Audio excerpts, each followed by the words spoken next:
नमस्कार. श्री स्वामी समर्थ सर्वांना. तुमच्या सर्वांचं पुन्हा एकदा आपल्या या यूट्यूब चॅनेलवर खूप खूप हार्दिक स्वागत आहे. बघा, 3 वर्षातून एकदा येणाऱ्या या अधिक मासातील पौर्णिमेला अतिशय महत्त्व आहे. या 3 वर्षातून एकदा येणाऱ्या या पौर्णिमेला आपण जर का काही श्रद्धेने अगदी सोपे काही उपाय केले, काही सेवा केल्या, तर याने आपल्या घरात सुख समृद्धी नांदणार आहेच. त्याचप्रमाणे आपल्या आर्थिक अडचणी देखील दूर होणार आहे. तर मग या पौर्णिमेला असे कोणते उपाय करायचे आहे की ज्यामुळे आपल्या घरात सुख समृद्धी येईल, आणि या दिवशी अशा कोणत्या चुका आहेत की त्या आपल्याला टाळायच्या आहेत, याच विषयीची सविस्तर माहिती आपण आज या व्हिडिओमध्ये जाणून घेणार आहोत. या दिवशी जर का आपण काही उपाय केले, काही सेवा केल्या, तर त्याने आपल्या घरात सुख समृद्धी येणार आहेच. त्याचप्रमाणे सकारात्मकता देखील येणार आहे. हिंदू धर्मामध्ये अधिक मास अत्यंत पवित्र मानला जातो आणि या अधिक मासातील पौर्णिमेला केलेले उपाय विशेष फलदायी मानले जातात. असे म्हणतात की या दिवशी केलेले दान, पूजा आणि सेवा अनेक पटीने फळ देणारे असतात. आणि म्हणूनच या दिवशी, पौर्णिमेच्या दिवशी, आपण हे छोटे छोटे उपाय कसे करायचे, कधी करायचे, याच विषयीची माहिती पाहणार आहोत. त्यापूर्वी तुम्ही जर का चॅनेलवर नवीन असाल तर असेच माहितीपूर्ण व्हिडिओ बघण्यासाठी चॅनेलला सबस्क्राईब करा. कमेंट बॉक्समध्ये ओम नमो भगवते वासुदेवाय नमः, श्री स्वामी समर्थ नक्की लिहा. पौर्णिमेच्या दिवशी आपण तुळशीजवळ दिवा लावत असतो. भगवान श्रीहरी विष्णू, माता लक्ष्मी यांची पूजा करत असतो. त्याचप्रमाणे या दिवशी आपण खास करून चंद्राला देखील अर्घ्य देत असतो. तर पहा, ह्या गोष्टी आपण आपल्याला धनलाभ होण्यासाठी, घरात सुख समृद्धी मिळवण्यासाठी करत असतो. खास करून पौर्णिमा तिथी श्रीहरी भगवान विष्णू यांना समर्पित आहे. आणि हा अधिक महिना भगवान श्रीहरी विष्णू यांचाच मानला जातो. त्यामुळे या महिन्यात आलेली ही पौर्णिमा अधिकाधिक पुण्य कमवून देणारे आहे. बघा, सर्वात अगोदर या दिवशी आपल्याला भगवान श्रीहरी विष्णू आणि माता लक्ष्मी यांची पूजा करायची आहे. आता ती कशी? सकाळी लवकर उठायचं आहे. मुख्य दरवाजावर आपल्याला हळदीचं लेपन करायचं आहे. आंब्याच्या पानांचं तोरण लावा. तुमचा मुख्य दरवाजा तुम्हाला माता लक्ष्मीला प्रसन्न करण्यासाठी सुशोभित करायचा आहे. म्हणजेच थोडक्यात काय, तर आपल्याला रांगोळी काढायची आहे, लक्ष्मीची पावलं काढायची आहे आणि एक दिवा प्रज्वलित करायचा आहे. यानंतर आपल्याला आपल्या घरात भगवान श्रीहरी विष्णू आणि माता लक्ष्मी यांची एकत्रित पूजा करायची आहे. सर्वात अगोदर भगवान श्रीहरी विष्णू यांची मूर्ती असेल तर मूर्तीवर तुम्हाला पाण्याने, पंचामृताने अभिषेक घालायचा आहे. अभिषेक घालताना सर्वात महत्त्वाचा मंत्र म्हणजे ओम नमो भगवते वासुदेवाय नमः या मंत्राचं नामस्मरण करत तुम्हाला अभिषेक घालायचा आहे. श्रीकृष्ण किंवा तुमच्याकडे भगवान श्रीहरी विष्णू यांची मूर्ती नसेल तर आपल्या सर्वांच्याच देवघरात बाळकृष्णाची मूर्ती असते. बाळकृष्णाच्या मूर्तीवर देखील तुम्ही सेम याच पद्धतीने पाण्याने अभिषेक घाला, पंचामृताने अभिषेक घाला. ओम नमो भगवते वासुदेवाय नमः हा मंत्र म्हणा. विष्णू सहस्रनामावली म्हणा, विष्णू सहस्रनामा स्तोत्र म्हणा. तुम्हाला शक्य असेल ते तुम्हाला म्हणायचं आहे. त्यानंतर तुम्हाला भगवान श्रीहरी विष्णू यांना पिवळ्या वस्तू अर्पण करायच्या आहे. पिवळे चंदन लावा, अष्टगंध लावा, हळदी, कुंकू, अक्षदा, पिवळी फुलं अर्पण करा. शक्य झाल्यास आपण या दिवशी पिवळे वस्त्र किंवा पांढरे वस्त्र परिधान करायचे आहेत. त्यानंतर पौर्णिमा तिथी, बघा, या दिवशी सकाळी उठल्यावर अंघोळीच्या पाण्यात थोडंसं गंगाजल टाका. गंगाजल नसेल तर थोडंसं आपल्याला गोमतीर टाकायचं आहे किंवा पंचगव्य टाकायचं आहे. त्यानंतर चिमूटभर हळद टाकायची आहे. याने माता लक्ष्मी प्रसन्न होते आणि आपला गुरुग्रह हा आपला मजबूत होतो. त्यानंतर आपल्याला पहा, पिवळी मिठाई, पिवळी फुले, पिवळे पदार्थ आपल्याला नैवेद्यामध्ये अर्पण करायचे आहे. जसं की तुम्ही पिवळी केळी मिठाई म्हणून, प्रसाद म्हणून तुम्ही अर्पण करू शकतात. त्यानंतर आपल्याला भगवान श्रीहरी विष्णू, माता लक्ष्मी यांची आरती देखील करायची आहे. दिवसभरात होईल तेवढी आपल्याला सेवा करायची आहे. भगवान श्रीहरी विष्णू यांना प्रसन्न करून घेण्यासाठी आपल्याला व्यंकटेश स्तोत्राचं पठण करायचं आहे. पुरुष सूक्त तुम्ही 1 वेळा पठण करू शकतात किंवा 16 वेळा पठण करू शकतात.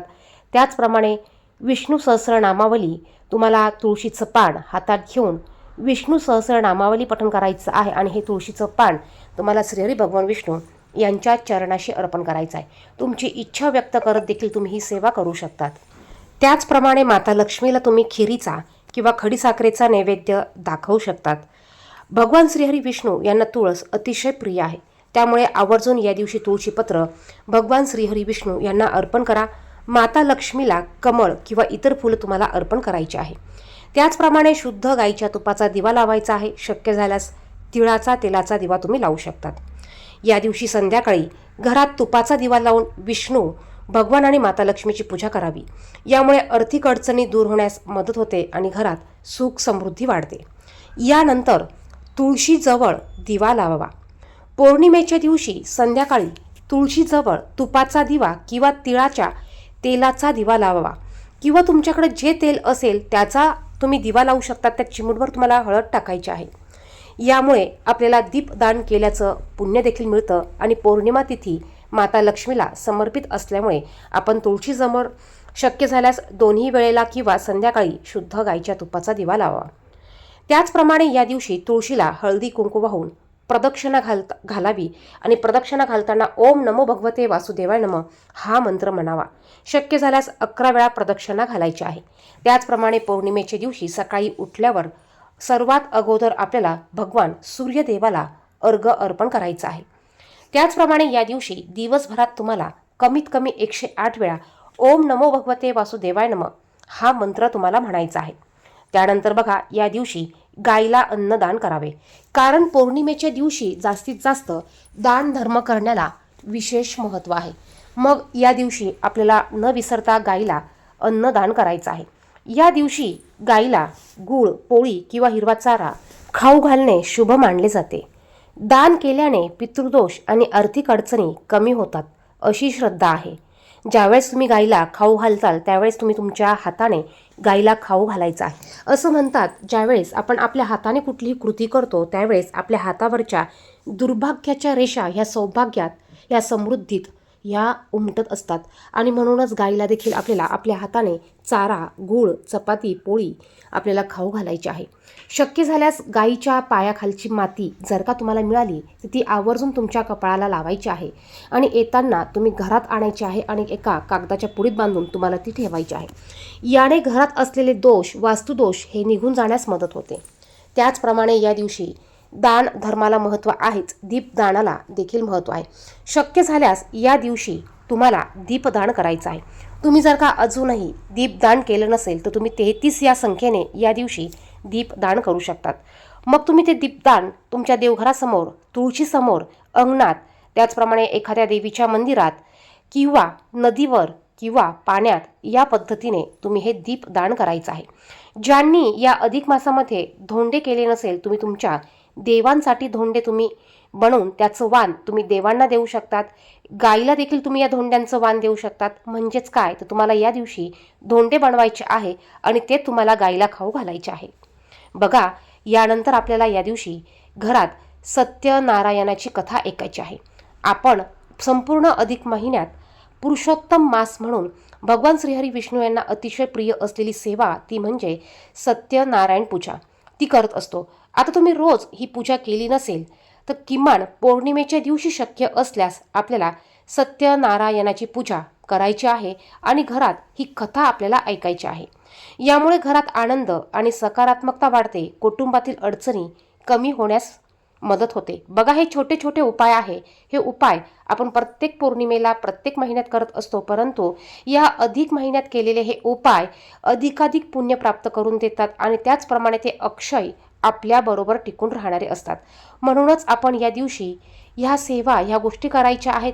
ही संधी आपल्याला सोडायची नाही. या संधीचं आपल्याला या दिवशी सोनं करून घ्यायचं आहे.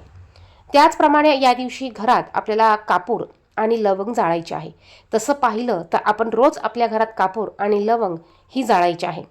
रात्री आपल्याला पूजा झाल्यानंतर आपल्याला तिन्ही सांजच्या टायमाला प्रदोष काळामध्ये घरात कापूर आणि 2 लवंगा जाळायच्या आहेत. यामुळे घरातील नकारात्मकता दूर होते आणि घरातील वातावरण प्रसन्न राहते आणि घरात पॉझिटिव्ह एनर्जी निर्माण होते. घरातील नकारात्मकता निघून जाते. ज्यावेळेस घरातली वाईट बाधा, नकारात्मक ऊर्जा निघून जाते त्यावेळेस घरात पॉझिटिव्ह एनर्जी तयार होते आणि ज्यावेळेस पॉझिटिव्ह एनर्जी घरात तयार होते त्यावेळेस घरातील वातावरण शुद्ध राहतं आणि त्याच वेळेस आपल्या घरात जी काही व्यक्ती राहतात त्यांच्या मनात देखील किंवा त्यांच्यात देखील पॉझिटिव्ह एनर्जी ही निर्माण होते आणि तेव्हाच ते चांगलं कार्य, चांगलं कृती हे करू शकतात. आणि म्हणूनच आपल्याला या अधिक महिन्यात संपूर्ण महिना संपेपर्यंत रोज 2 लवंगा, 2 कापराच्या वड्या तिन्ही सांजच्या वेळेला आपल्याला प्रज्वलित करायच्या आहे आणि याचा धूर आपल्या संपूर्ण घरात आपल्याला पसरवायचा आहे. यानंतर या दिवशी गरिबांना दान द्यायचं आहे. आपण आपल्या यथाशक्तीने गरजूंना, गरिबांना दान करायचं आहे. अधिक मासात दानाला खूप महत्त्व आहे. या दिवशी गरजू लोकांना अन्नदान, कपडे किंवा धान्यदान द्यावे. दान केल्याने पुण्य लाभते आणि जीवनातील अडथळे कमी होतात असे मानले जाते. तुम्ही तुमच्या यथाशक्तीने गरजूंना, मंदिराच्या बाहेर गरीब लोकांना बघा, अशा लोकांना दान करा की त्यांना खरंच त्या दानाची गरज आहे. अशा लोकांना आपल्याला दान करायचं आहे. पौर्णिमा तिथी म्हटलं की ती माता लक्ष्मीला समर्पित असते आणि म्हणूनच या दिवशी आपल्याला माता लक्ष्मीला प्रसन्न करण्यासाठी काही सेवा देखील करायच्या आहेत. मग आता यामध्ये आपल्याला या दिवशी आपल्याला माता लक्ष्मीसमोर शुद्ध गाईच्या तुपाचा दिवा लावायचा आहे आणि पूजा करताना आपल्याला ओम श्रीम महालक्ष्मी नमः हा मंत्र म्हणायचा आहे. तुम्ही 11, 21, 108 वेळा हा मंत्र म्हणू शकतात. त्याचप्रमाणे पौर्णिमेच्या दिवशी चंद्रदेवाच्या पूजेला देखील महत्त्व आहे. या दिवशी आपल्याला चंद्रदेवाला अर्घ्य द्यायचा आहे. तुम्ही तांब्याच्या किंवा चांदीच्या भांड्यात पाणी घ्या, त्यात पांढरी फुलं, अक्षता टाका आणि चंद्रदेवाला अर्घ्य देऊन नमस्कार करा. आणि नमस्कार करताना आपल्याला ओम चंद्राय नमः, ओम चंद्रमसे नमः या मंत्राचा तुम्हाला जप करायचा आहे. चंद्र हा मनाचा कारक आहे. आपण जर का पौर्णिमेच्या दिवशी चंद्राची पूजा केली तर यामुळे आपल्याला चंद्रदेवाचे देखील आशीर्वाद प्राप्त होतात. आता बघा, घरात धनवृद्धी होण्यासाठी, धनाची आवक वाढण्यासाठी किंवा घरातील अनावश्यक खर्च कमी करण्यासाठी तुम्ही या दिवशी हा एक छोटासा उपाय देखील करू शकतात. या उपायासाठी तुम्हाला एक लाल कपडा घ्यायचा आहे. त्यामध्ये थोडेसे तांदूळ ठेवायचे. यामध्ये तुमच्याकडे चांदीचं नाणं असेल तर चांदीचं किंवा तांब्याचं नाणं ठेवायचं आहे आणि याची पोटली बनवायची आहे. या पोटलीची तुम्हाला अगोदर पूजा करून घ्यायची आहे आणि त्यानंतर ही पोटली तुम्हाला तुमच्या तिजोरीमध्ये ठेवायची आहे. यामुळे धनाची आवक होणार आहेच, त्याचप्रमाणे फालतू जे खर्च असतील, अनावश्यक जे खर्च असतील ते खर्च देखील होण्याचं टाळलं जाणार आहे. त्याचप्रमाणे या दिवशी आपल्याला आणखीन एक छोटासा उपाय करायचा आहे. त्याचप्रमाणे या दिवशी धनवृद्धीसाठी आणखीन एक उपाय, तो म्हणजे या दिवशी आपल्याला 5 किंवा 7 पिवळ्या कवड्या घ्यायच्या आहेत. या कवड्यांची आपल्याला आपल्या देवघरात हळदी, कुंकू, अक्षता, फुलं, धूपदीप दाखवून पूजा करून घ्यायची आहे. हे करत असताना आपल्याला माता लक्ष्मीचा मंत्र म्हणायचा आहे, ओम श्रीम महालक्ष्मी नमः, आणि त्यानंतर ह्या पिवळ्या कवड्या आपल्याला आपल्या तिजोरीत ठेवायच्या आहे. त्याचप्रमाणे बघा, या दिवशी आपल्याला माता लक्ष्मी, श्रीहरी भगवान विष्णू यांची जास्तीत जास्त उपासना ही करायची आहे. त्याचप्रमाणे या दिवशी आपण जे पण काही करू, सकाळी उठल्यावर देवपूजा करू. देवपूजा करताना आपल्याला वाद अपवाद टाळायचे आहेत. स्वच्छ देवपूजा करायची आहे. माता लक्ष्मी ही स्वच्छता जिथे असते तिथे वास करते, त्यामुळे या दिवशी घर स्वच्छ करायचं आहे. पाण्यात हळद, चिमूटभर हळद, जाड मीठ, गोमूत्र आणि थोडासा लिंबाचा रस टाकून, शक्य झाल्यास एखादी कापडाची वडी कुस्करून टाकून याने आपल्याला घर पुसायचं आहे. त्यानंतर या दिवशी आपल्याला वादविवाद, अपशब्द टाळायचे आहेत. घरात या दिवशी चुकूनही मांसाहार करू नये. या दिवशी भांडणं करू नये. त्याचप्रमाणे या दिवशी इतरांचा अपमान करू नये. या दिवशी मोठ्यांचा आदर करावा. त्याचप्रमाणे आपण अजूनही देवीची ओटी भरली नसेल तर या दिवशी आवर्जून देवीची ओटी भरावी किंवा या दिवशी एखाद्या स्त्रीला घरी बोलावून तिला देवी स्वरूप मानून तिचा आदर सन्मान आपल्याला करायचा आहे. तिची ओटी भरायची आहे. शक्य झाल्यास तुम्ही तिला या दिवशी घरात जेवायला देखील बोलवू शकतात. बघा, ह्या सर्व सेवा, ह्या सर्व उपासना श्रीहरी भगवान विष्णू आणि माता लक्ष्मी यांच्या आवडीच्या आहेच आणि यांना प्रिय असणाऱ्या आहेत. त्यामुळे या दिवशी आवर्जून आपण आपल्या घरासाठी, आपल्या संसारासाठी, आपल्या सुखासाठी ह्या गोष्टी कराव्यात. धन्यवाद.